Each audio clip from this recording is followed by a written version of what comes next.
ನಾವು ಲೈಫಲ್ಲಿ ಏನನ್ನ ಫೋಕಸ್ ಮಾಡ್ತೀವಿ, ನಾವು ಲೈಫಲ್ಲಿ ಏನನ್ನ ಬಿಲೀವ್ ಮಾಡ್ತೀವಿ, ಅದನ್ನ ನಾವು ಅಟ್ರಾಕ್ಟ್ ಮಾಡ್ತಾ ಹೋಗ್ತೀವಿ ಅಂತ. ನಮಗೆ ಏನ್ ಬೇಕೋ ನಾವು ಅದನ್ನ ಫೋಕಸ್ ಮಾಡಬೇಕು. ಆದ್ರೆ ನಾವಿಲ್ಲಿ ಒಂದು ತಪ್ಪು ಮಾಡ್ತೀವಿ ಎಲ್ರು. ಏನ್ ಗೊತ್ತಾ, ನಮಗೆ ಏನ್ ಬೇಡವೋ ನಾವು ಅದನ್ನ ಜಾಸ್ತಿ ಅಟ್ರಾಕ್ಟ್ ಮಾಡ್ತಾ ಹೋಗ್ತೀವಿ, ಅದನ್ನ ಜಾಸ್ತಿ ನಾವು ಫೋಕಸ್ ಮಾಡ್ತಾ ಹೋಗ್ತೀವಿ. ನಮಗೆ ಏನ್ ಬೇಕೋ ಅದನ್ನ ನಾವು ಫೋಕಸ್ ಮಾಡಲ್ಲ. ಫಾರ್ ಎಕ್ಸಾಂಪಲ್, ನಾನು ಸಕ್ಸಸ್ಫುಲ್ ಆಗ್ಬೇಕು ಅಂದ್ರೆ ನಾನು ಸಕ್ಸಸ್ಫುಲ್ ಆಗೋದ್ರ ಮಾತ್ರ ಯೋಚನೆ ಮಾಡ್ಬೇಕು. ಅದು ಬಿಟ್ಬಿಟ್ಟು ನಾನು ಏನ್ ಮಾಡ್ತೀನಿ, ನಾನು ಫೇಲ್ಯೂರ್ ಆಗ್ದಲ್ಲ ಇದ್ರೆ ಸಾಕು, ಅಕಸ್ಮಾತ್ ನಾನು ಫೇಲ್ ಆಗ್ಬಿಟ್ರೆ, ಈ ತರ ನಾವು ನೆಗೆಟಿವ್ ಆಗಿ ಯೋಚನೆ ಮಾಡ್ತಾ ಹೋದಾಗ ನಾವು ನೆಗೆಟಿವ್ ಅನ್ನೇ ಅಟ್ರಾಕ್ಟ್ ಮಾಡ್ತಾ ಹೋಗ್ತೀವಿ.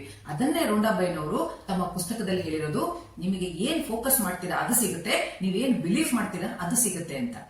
ಸೊ ಹಾಗಾಗಿ ತುಂಬಾ ಜನಕ್ಕೆ ಇಲ್ಲಿ ಮ್ಯಾನಿಫೆಸ್ಟ್ ವರ್ಕ್ ಆಗೋದೇ ಇಲ್ಲ. ಏನ್ ಬೇಕು ಅದನ್ನ ಫೋಕಸ್ ಮಾಡಲ್ಲ, ಏನ್ ಬೇಡವೋ ಅದ್ರ ಕಡೆ ಫೋಕಸ್ ಮಾಡ್ತಾರೆ. ಯಾಕೆಂದ್ರೆ ಲಾ ಆಫ್ ಅಟ್ರಾಕ್ಷನ್ ಅದು ನ್ಯಾಚುರಲ್ ಲಾ. ನೀವು ಕಾನ್ಶಿಯಸ್ ಆಗಿ ವರ್ಕ್ ಮಾಡಿದ್ರು ಅದು ನಿಮ್ಗೆ ವರ್ಕ್ ಆಗುತ್ತೆ, ನೀವು ಸಬ್ ಕಾನ್ಶಿಯಸ್ ಆಗಿ ವರ್ಕ್ ಮಾಡಿದ್ರು ಅದು ನಿಮ್ಮ ಲೈಫ್ ಅಲ್ಲಿ ವರ್ಕ್ ಆಗ್ತಾ ಹೋಗುತ್ತೆ. ನೀವು ನೆಗೆಟಿವ್ ಆಗಿ ಯೋಚನೆ ಮಾಡಿದ್ರೆ ನೆಗೆಟಿವಿಟಿನೇ ಸಿಗುತ್ತೆ ನಿಮಗೆ, ಪಾಸಿಟಿವ್ ಆಗಿ ವರ್ಕ್ ಮಾಡಿದ್ರೆ ನಿಮಗೆ ಪಾಸಿಟಿವಿಟಿನೇ ಸಿಗುತ್ತೆ.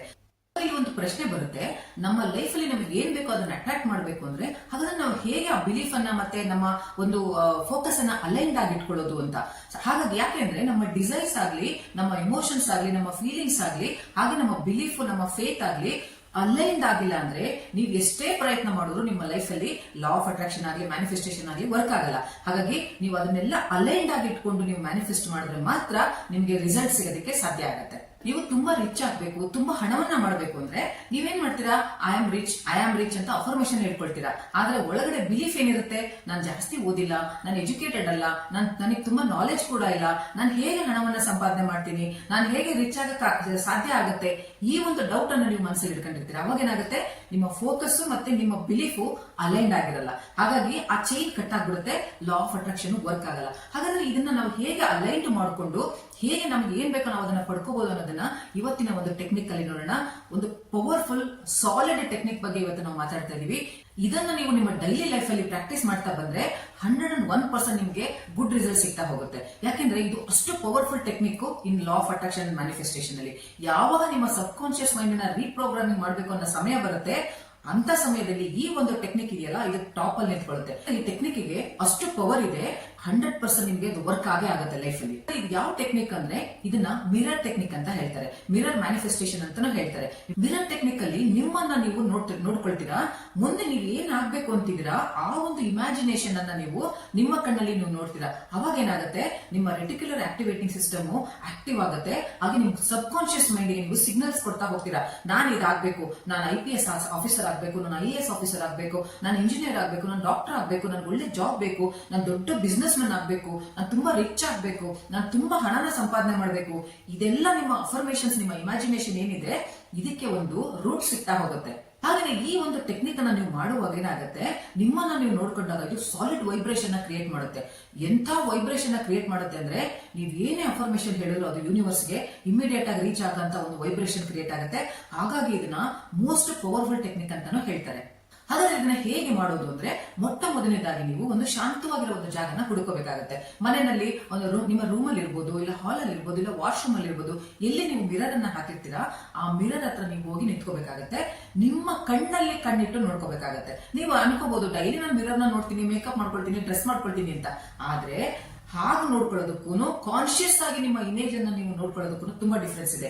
ಸ್ಟಾರ್ಟಿಂಗ್ ಅಲ್ಲಿ ನಿಮ್ಮನ್ನ ನೀವು ನೋಡುವಾಗ ನಿಮಗೆ ನಗು ಬರ್ಬೋದು, ಕಣ್ಣಲ್ಲಿ ಕಣ್ಣಿಡೋದಕ್ಕೆ ನಿಮ್ಗೆ ಆಗ್ದಲೇ ಇರ್ಬೋದು. ಯಾಕೆಂದ್ರೆ ತುಂಬಾ ಜನ ತಮ್ಮ ಕಣ್ಣಲ್ಲಿ ಕಣ್ಣಿಟ್ಟು ನೋಡ್ಕೊಳಕ್ ಹೆದರ್ತಾರೆ, ತುಂಬಾ ತಪ್ಪುಗಳನ್ನ ಮಾಡಿರ್ತಾರೆ, ಗಿಲ್ಟ್ ಇರುತ್ತೆ. ಹಾಗಾಗಿ ತಮ್ಮನ್ನೇ ತಾವು ನೋಡೋದಕ್ಕೆ ಹೆದರ್ಕೊಂಡ್ರೆ ಪ್ರಪಂಚನ ಏನ್ ಎದುರಿಸ್ತಾರೆ ಅಲ್ವಾ. ಹಾಗಾಗಿ ಈ ಒಂದು ಟೆಕ್ನಿಕ್ ನಿಮ್ಮ ಕಾನ್ಫಿಡೆನ್ಸ್ ನ ಜಾಸ್ತಿ ಮಾಡುತ್ತೆ. ನಿಮ್ಮ ಕಣ್ಣಲ್ಲಿ ಕಣ್ಣಿಟ್ಟು ನೀವು ನೋಡ್ಕೊಳ್ತಾ ಮೊಟ್ಟ ಮೊದಲನೇದಾಗಿ ನೀವು ಕನ್ನಡಿ ಮುಂದೆ ನಿಂತ್ಕೋಬೇಕು.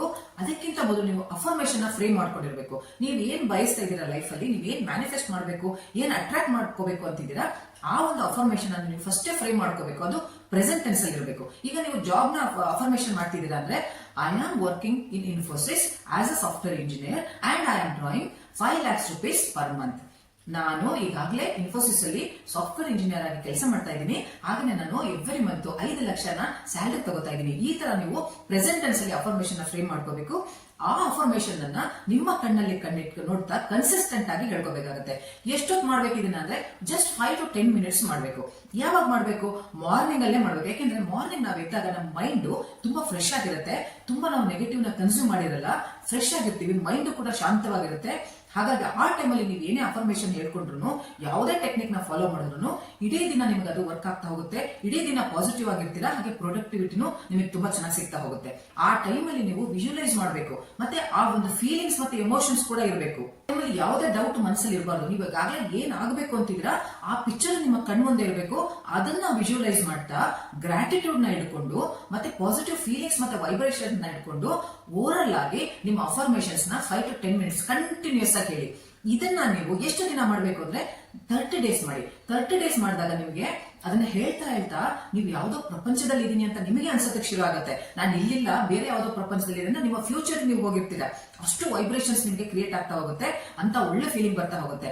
ಸ್ಟಾರ್ಟಿಂಗ್ ಅಲ್ಲಿ ನಿಮಗೆ ಆ ತರ ವೈಬ್ರೇಷನ್ಸ್ ಫೀಲಿಂಗ್ಸ್ ಬರ್ದಲೇ ಇರಬಹುದು, ಆದ್ರೆ ಪ್ರಾಕ್ಟೀಸ್ ಮಾಡ್ತಾ ಮಾಡ್ತಾ ನಿಮಗೆ ಖಂಡಿತ ಅದು ಪ್ರಾಕ್ಟೀಸ್ ಆಗುತ್ತೆ. ಸೊ ಇದನ್ನ 30 days ಪ್ರಾಕ್ಟೀಸ್ ಮಾಡಿ, ಒಳ್ಳೆ ರಿಸಲ್ಟ್ ನಿಮಗೆ ಸಿಗ್ತಾ ಹೋಗುತ್ತೆ. ಯಾವುದೇ ಫೀಲ್ಡ್ ಅಲ್ಲಿ, ಕರಿಯರ್ ಇರ್ಬೋದು, ಬಿಸ್ನೆಸ್ ಇರ್ಬೋದು, ಜಾಬ್ ಇರ್ಬೋದು.